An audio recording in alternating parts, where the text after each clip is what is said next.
We've been talking to people directly affected by these fires, and that includes my next guest, Hlady.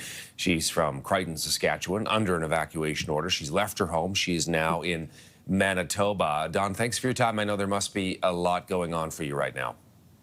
Yeah, life is pretty chaotic. It's minute by minute right now. Yeah, what happened? Can you walk us through the timeline here? I got a message from my husband. He's a town councillor in Crichton, and he messaged me at about 3:15 yesterday and said, "Sweetheart, pack up the truck, get out of here as soon as possible."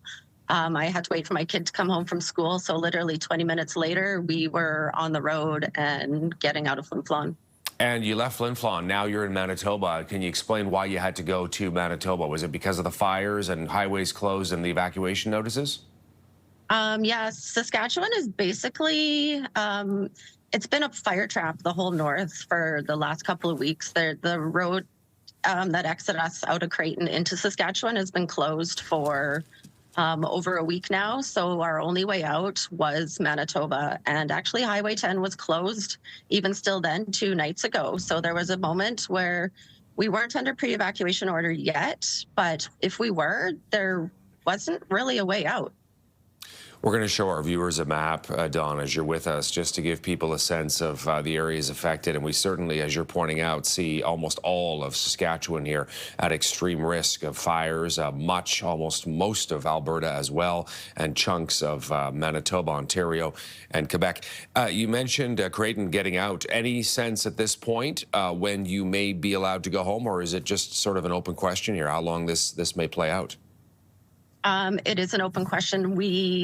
From the last update I've got, there's a bunch of firemen coming in, but from what I understand, it's just volunteer throughout the province of Manitoba. We haven't really had a whole lot of help from the government yet. So these are just local volunteer fire crews from both Flin Flon, Manitoba, and now throughout the province, I understand, are coming up north. I know you're in Manitoba, you're in Swan River. Do you have friends there? How's that working?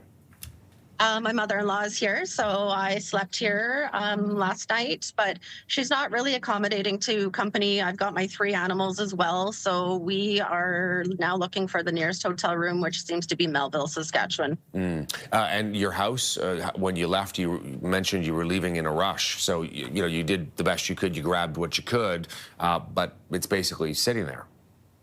Yes, yes. I grabbed the essential things, which were my kid's graduation pictures. He graduates in June, so it was those pictures off the wall. It was his grad suit. I'm a business owner. You still got to pay the bills and conduct business along the way. So it was bringing the laptops and the business checks and just stuff that can't be replaced.